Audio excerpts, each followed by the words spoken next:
मनोज जरांगे यांच्या आंदोलनासाठी आजही परवानगी देण्यात आली आहे। तिसऱ्या दिवशीही जरांगेंचं आंदोलन सुरूच राहणार आहे।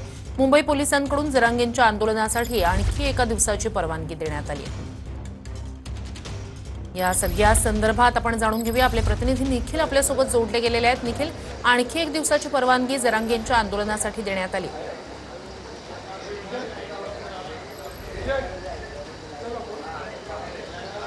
नक्की श्रुती, आपण पाहिलं तर आजचा तिसरा दिवस आहे आणि मनोज जरांगे पाटील हे तिसऱ्या दिवशी देखील उपोषणासाठी बसलेले आहेत। आपण पाहतो हाच तो व्यासपीठ आहे ज्या व्यासपीठावरती मनोज जरांगे सलग आजच्या तिसऱ्या दिवशी आहे ते आमरण उपोषण देखील करणार आहेत।